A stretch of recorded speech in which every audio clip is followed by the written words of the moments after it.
Merhaba arkadaşlar. Bugün arılarla ilgili Murat Bamya'nın arılığındayız. Ve Murat Bamya kış mücadelesini yürütüyor. Sonbahar bakımlarını bitirdi. Bütün arılarını kışa hazırlamaya çalışıyor. Tabi bu esnada kışa hazırlarken varroa ve yavru çürüklüğüyle bayağı bir mücadele ediyor. Ve yaz gibi bir havadayız. Ve Murat Bamya yıllar boyunca yaptığı arıcılıkla ilgili deneyimlerini paylaşacak ve yavru çürüklüğü, varroa ile nasıl mücadele ettiğini, bölgede flora ve arıyla ilgili uzun uzun kendi anlatacak. Biz de dinleyeceğiz. Aylardan Kasım ve Kasım ayındayız. Güzel bir güneş var. Kestanenin dökülme zamanı. Sarmaşık çiçeği açmış. Sarmaşık ve çaydan bal geliyor. Artık bunlar Murat Bamya'dan dinleyeceğiz arkadaşlar.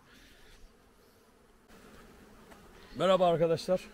Öncelikle bütün arıcı arkadaşlara buradan selamlarımı iletiyorum. Artık sonbahar bakımlarının sonlarına geldik. Kışa hazırlıyoruz arıları. Şimdi bir bakalım durum vaziyet nedir? Şimdi kovanı açmadan önce daha Evet. doğrusu şu anda sonbaharda neler mücadelesini verdin, neler yaptın bir özetleyebilir misin başlık olarak? Şimdi bizim bu bölgemizde sonbaharda çay çiçeği var. Ondan sonra bu sarmaşık çiçeği var. Daha birçok ot çiçekleri var ama bunlar çok miktarda. Şimdi bu çiçeklerde varroa olayı çok oluyor. Sarmaşıkta ve çay çiçeğinde varroa çok oluyor. Yani bu dönemde arılarda varroa salgını çok oluyor. Onun öncesinde mısır püskülü vardı. Yani mısır püskülünü geçtik. Yani o mısır püskülü falan artık mısırları falan kaldırdık da. Şu anda mesela çay çiçeği, işte çeşitli ot çiçekleri var. Ve özellikle sarmaşık çiçeği var. Sarmaşık çiçeği bölgemizde gerçekten bayağı bir var. Bu sene de sarmaşık çiçeği çok güzel geçti, yani muazzam bal ve polen geldi. Dolayısıyla tabii varroa'da çok. Bu sene gerçi o kadar yok ama yani bu çiçeklerin sürecinde varroa olayı çok oluyor. Şimdi varroa'ya çok dikkat etmeliyiz. Bu sene ayrıyetten bir de biraz arılarda, yumurtalarda biraz sıkıntı oldu. Şimdi tabii antibiyotik kullanılır. Ama tabii bu antibiyotiklerin yerine Şimdi mesela, bu sene yavru çürüklüğü, nosema, kireç Evet. hastalığı bunlar çok yaygın Murat. evet, doğru. Bunlarla nasıl mücadele etmeliyiz?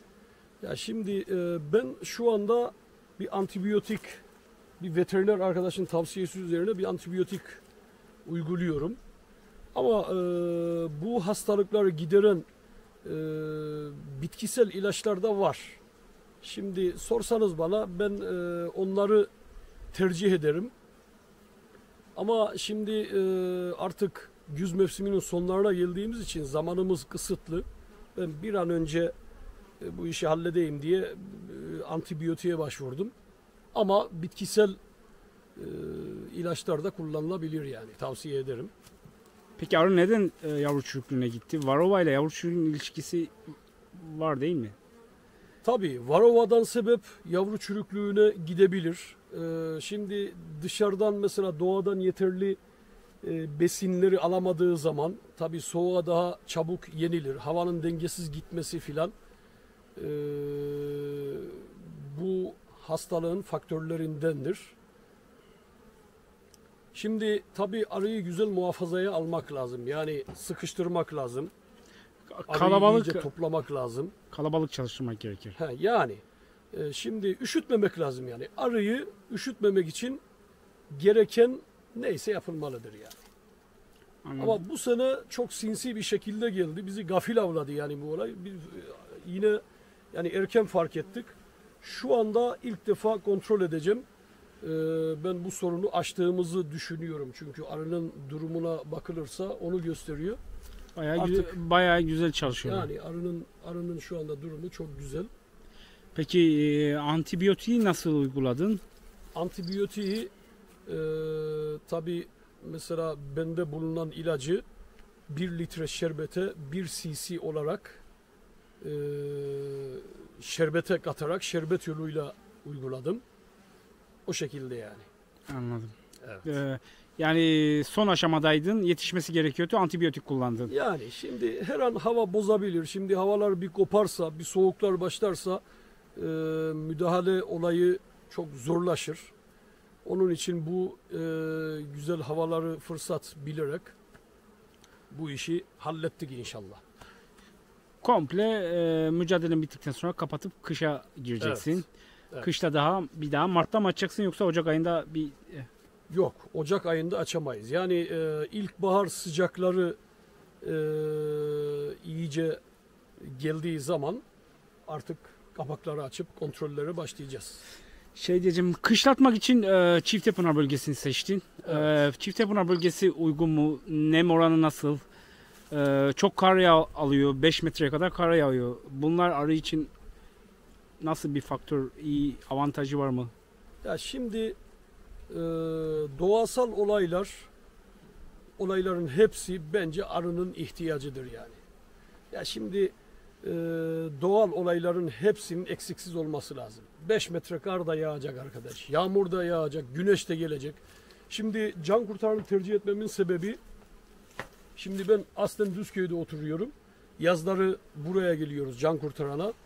Şimdi buranın havası çok farklı. Yani bir yayla havasına sahip diyebiliriz yani. Nem miktarı Düzköy'e nazaran daha azdır. Şimdi ben bunu çok denedim. Düzköy'de de koloni koyduk. Burada da koyduk. İki tarafı değerlendirdik. Şimdi kapak açtığımız zaman buradaki arının hareketiyle Düzköy'deki arının hareketi arasında çok fark var.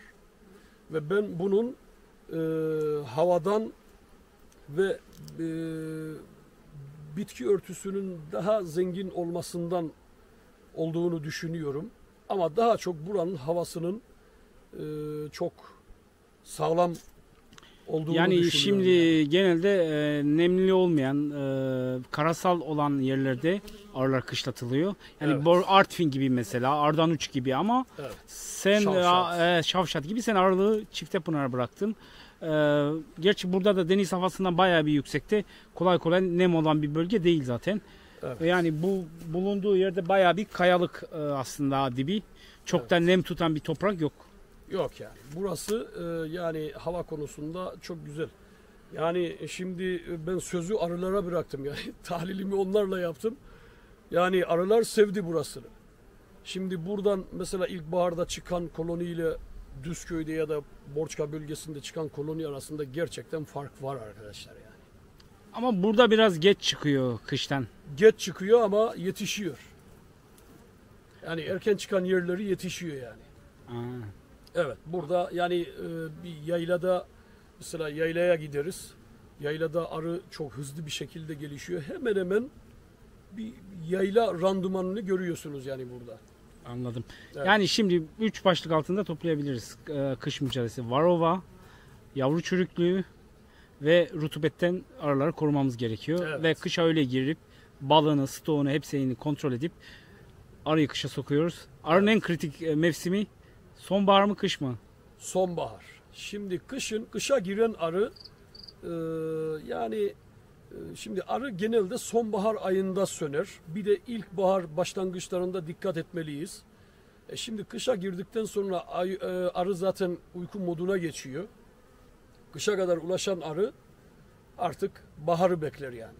Bir de bahar ayında bu neme, rutubete, yavru çürüklüklerine dikkat etmeliyiz. Varroayı da kontrol altında tutmalıyız.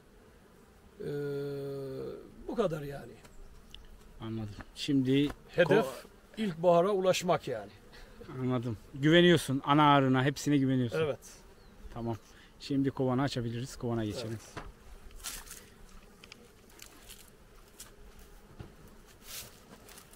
Şimdi bu koloniye çekiyor musun? Çekiyorum. Bu koloniye 3 gün önce şerbet verdim. Şerbetini içmiş. Buzdolabı poşetiyle vermişsin. Evet. Buzdolabı poşetiyle veriyoruz. Şöyle arayı boşaltalım buradan.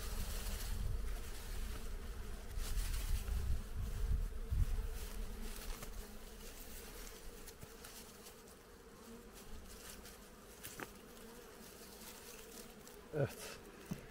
Şimdi bakalım yumurta durumu, bal durumu nedir? Hep beraber görelim.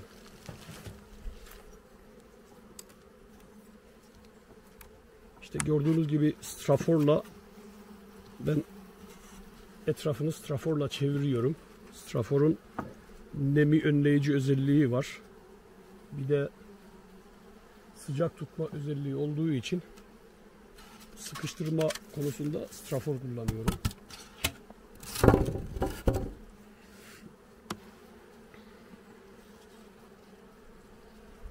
Evet.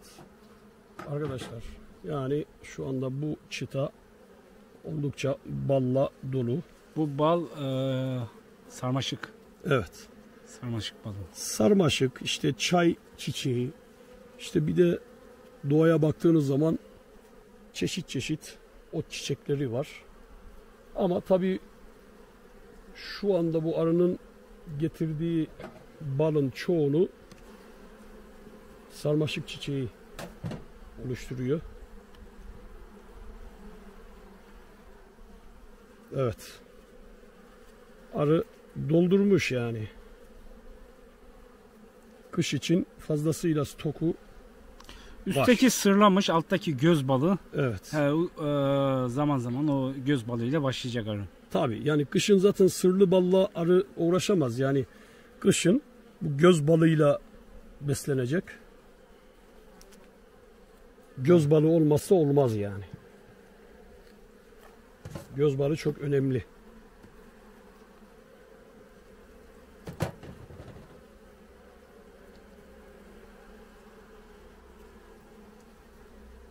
Evet. Şuraya yumurta atmış. Bayağı Şurada. senin gözleri iyi görüyor. Ha, Evet. yumurta atmış, bayağı görünüyor. Evet. Buradan itibaren yumurtaya başlamış. Gözle görülür bir varova. Yok. Şu anda varova sıkıntımız yok. Yani düzenli ilaçlamayla varova sıkıntısı şu anda yok çok şükür. Evet. Yumurtasını da döşemiş. Kapalı yumurta, şu etrafı şöyle açık yumurta. Balı da var. Evet. Bal stoku çok güzel yani şu anda. Bayağı koloni güzel. Evet. İdare eder yani. Biraz sıkılaştırmak gerekiyor mu? Ya şimdi bunu aslında daralttım ama bu ballı çıtalarını almak istemedim. Bu sene şimdi bu güve sıkıntısı da çok. Ben yani bu sene gibi görmedim yani. Güve acayip saldırıyor çıtalara. Ondan dolayı bu şekilde daha kolay muhafaza ediyoruz. Evet. Şimdi Yani Murat bir anda... salla Ramkay. Sallamıyor. Nasıl? Ha, tamam. Yani şu anda yavru çürüklüğü sıkıntımız yok. Kurumuş. Evet, şu anda arızalı yumurta şu anda gözükmüyor yani. Tertemiz. Bu işi de hallettik çok şükür. Evet, şunu da şöyle bırakalım.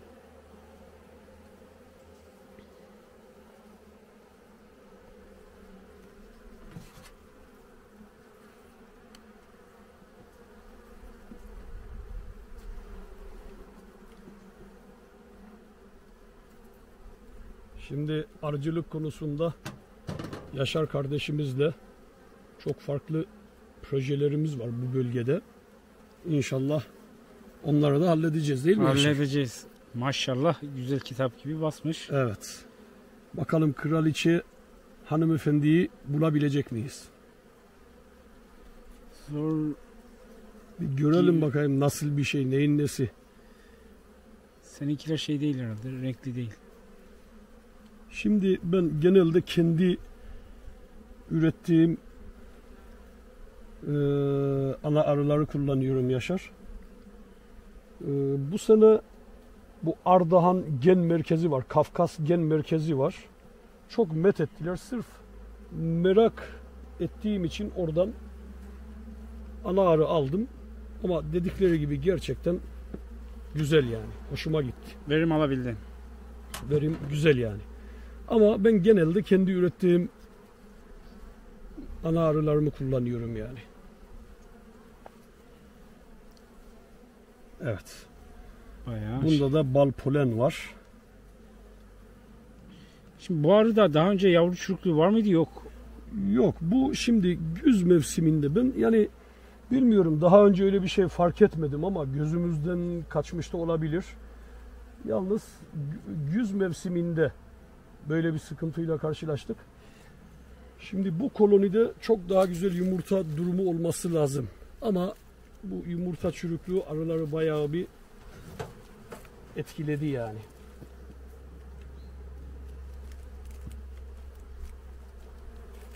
Evet. Ana arıyı bulamadık ama Ana arı bu zamanda saklanıyor. açıyor da. Mesela şu ramkada olsun, siz böyle geldikçe kaçar yani. En sona kadar gider. Güz mevsiminde nedense böyle yani.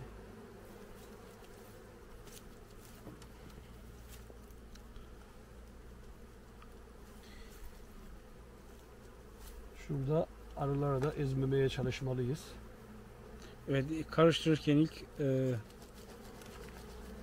ana arıyı ezme riskimiz var. Tabii. Şu çıtalar arasında direk yapıyor ya.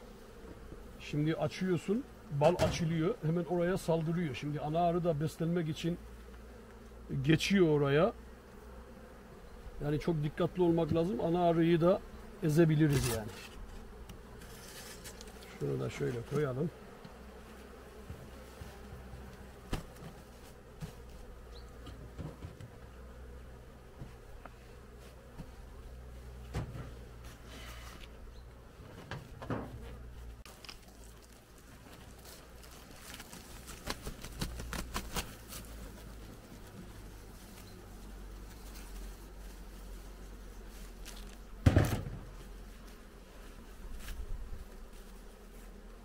Buzdolabı poşetiyle koyuyorsun. Evet. Bu şekilde çok rahat içiyor. Arı kendi kemirerek Tabii. Kendisi deliyor. İstediği kadar, alabildiği kadar öyle. senin için de pratik oluyor. Yani. Bu arılar soldan sağa çalışıyor. Şimdi ben genelde sağdan sola doğru başlatıyorum.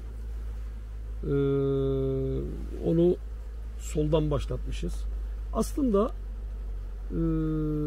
şöyle düşünüyorum, yani soldan başlaması daha iyi olabilir. Çünkü şimdi kış mevsiminde güneş mesela bu doğudan doğduğu için sol tarafı mesela vuruyor. Sıcaklık konusunda yani bunun bir etkisi olabilir yani. Sol taraftan başlarsa, yani güneş bu tarafa vurduğu için sıcaklık olarak faydası olur diye düşünüyorum yani. Evet, buna da bal koymaya başlamış. Şimdi bunu sıkılaştırırken en sonda kışa girerken bunları... Tabii. Şimdi şu çıtalarda ufaktan balları var. Onları kullandığı gibi hemen yani boşalan çıtaları alıyorum yani. Buna da göz balı koymuş. Sanırım yumurta başlıyor buradan.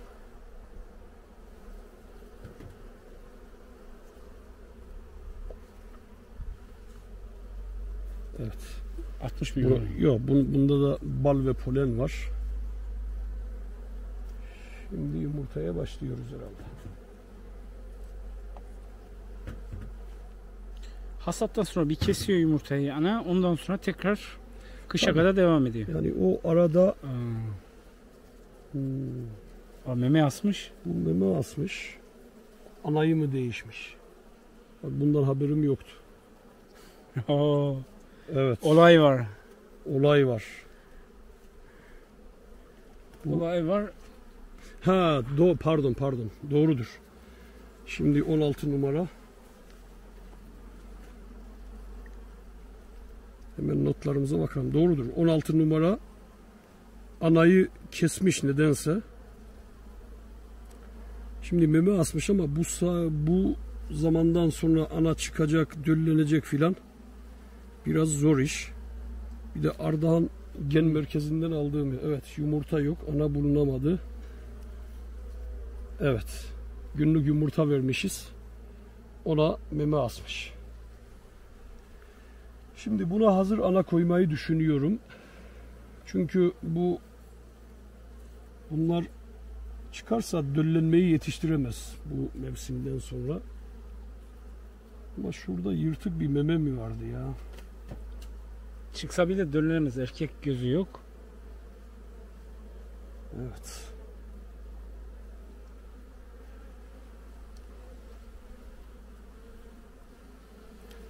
Ama analar çıkma üzere. Bunu yandan yırtmış. Neden çıkmış? Ana yok. Sen şimdi onları bozacak mı? Yok. Bozmayacağım. Bir çıksın bakayım da. Ya da bir deneme yaparız yani. Bunu bakalım ilkbaharda ne yapsın? Yani sonbaharda döllenemeyen ana arı ilkbaharda döllensin mi? Bir ona da bakmış oluruz. Bayağı Ar-Ge gibi çalışıyorsun. Evet. Ama şimdi ona ana verdin de onlar kesmez mi arı? Şimdi memeleri iptal edeceğiz. Eğer hazır ana verirsek ana memelerini iptal edeceğiz. Var mı elinde ana yoksa? Yok, şu an elimde yok da piyasada buluruz. Yani öyle sağlam arkadaşlarımız var. Elinde Onlardan fazla anası olan. Yani onlardan temin edebiliriz. Evet. Sen bu anası yoktu, yumurtalı bir ramka verdin ve meme şişirdi. Ya şimdi ana arıyı bulamayınca dedim, yani durumu tam anlayabilmek için bir günlük yumurtalı verdim. İşte baktım meme asmış. Demek ki anası yok yani. Peki şey Anası soracağım, bu olmadığı için. ana arı niye terk etmiş kovanı? Ya da Terk etmemi- ya da anasız niye kalmış? Şimdi bu yavru çürüklüğü sonuçta bir enfeksiyondur. Şimdi ondan dolayı hastalık kapmış olabilir.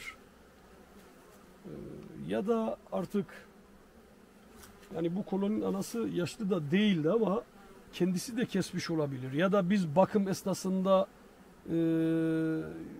ezebilmiş olabiliriz. O şekilde de olabilir. Bilmiyorum yani artık niye böyle oldu.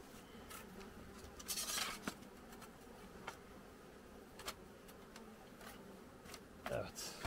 Bu kolonide kışa Hazır. hazır. Üstüne Yani- kağıt mağat bir şey koyacağım mı nemini alsın diye? Şimdi ben kağıdı genelde altlarına koyuyorum. Bak bunu değişeceğiz. Bu biraz nemden şey olmuş. Ben kağıdı altlarına koyuyorum yani. Nemini çeksin diye. Şu şekilde. Altlarına koyuyorum. Alttan nemini çekiyor. Tabi üstte çuval aralarına koyuyorum da genelde benim alt çekmecelerde gazete olur.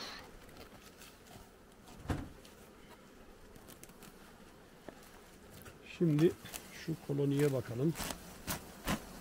Evet, Maşallah. bu koloninin durumu oldukça iyi. Yukarıya mum vermiş. Kat istiyor.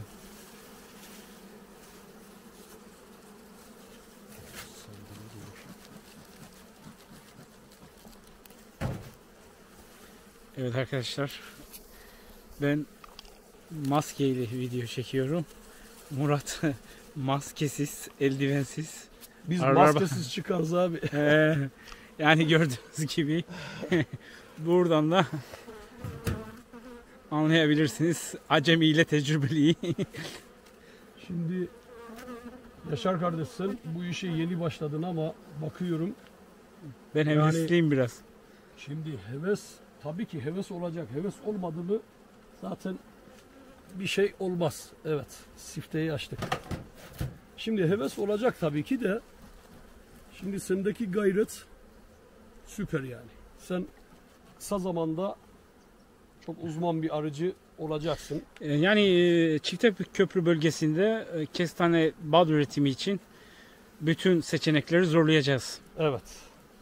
Beraber inşallah güzel işler yapacağız. hedefimiz o. Vay vay vay. Bala bak ya. Sağılacak vurmuş Yaşar. Nedir bu? Bu sağımlık hasat mı yapsak? Maşallah kendi duvarını kendi örmüş. Evet. Oo. Evet. Hiç sarmaşık balını saldın mı Murat? Yani çünkü bu dönemde biz ilaç, antibiyotik veriyoruz. Evet. Ya da duman veriyoruz. O yani insan için yani bal çok sağlıklı olmuyor. O yüzden alttaki balı yine kendi arılara veriyoruz. Şimdi sarmaşık balını hiç sağmadım ben de. Bu sene katları almasaydık, yani bölünmemiş kolonileri hiç ellemeseydik belki de alırdık. Çünkü bu sene gerçekten sarmaşık çiçeği çok muazzam oldu. Belki de sağardık yani, bilmiyorum. Biz biraz hasatı erken yapıyoruz. Yok, burada şimdi şöyle, şimdi burada mesela hasat Ağustos ayında yapılır. Şimdi ondan sonra olacakları da arıya bırakılır yani. Şimdi hasat çok geç yapılırsa, yani şimdi hasatı yaptıktan sonra mesela bölme işlemi yapılıyor filan.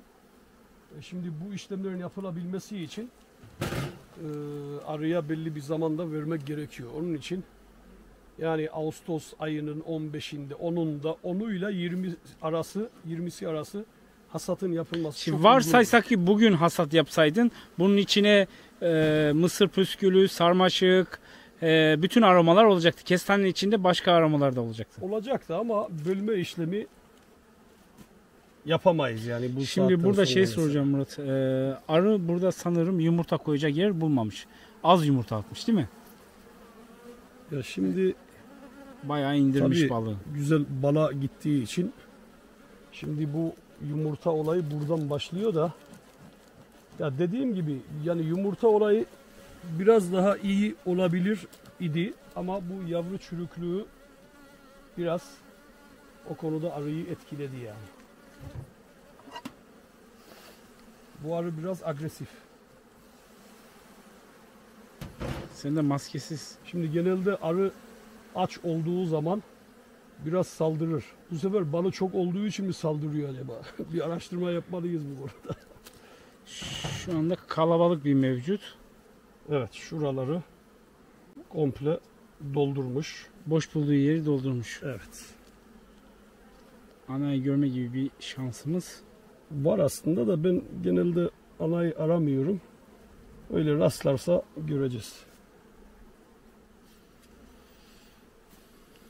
Bayağı güzel balığı var, stoğu var. Bu kışı şey yapar. Götürür. Evet. Bu herhalde Nisan ayında kattadır bu arı. İnşallah. Bir aksilik çıkmazsa. Şimdi son birkaç yıldır yani bayağı sıkıntı yaşıyoruz maalesef. Bal konusunda, hasat konusunda doğada bir takım sıkıntılar oluyor maalesef.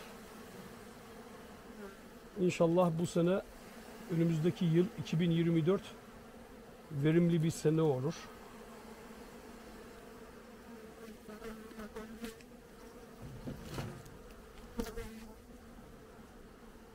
Evet. Evet. Kraliçe arımız burada. Kraliçe bayağı şey. Evet. Ara yumurtalar var. Evet. Ama bu kolonide biraz bal biraz fazla. Arılar biraz fazla saldırmaya başladı.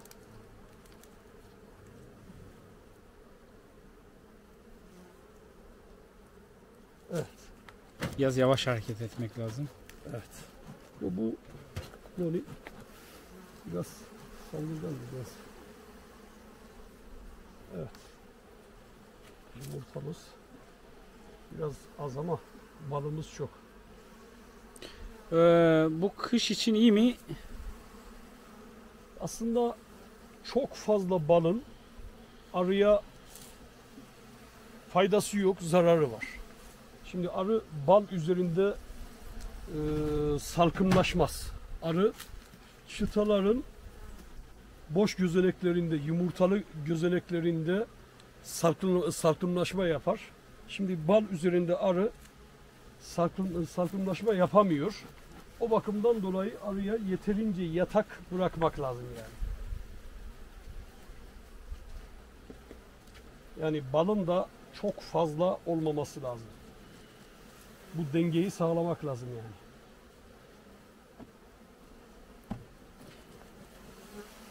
Wow.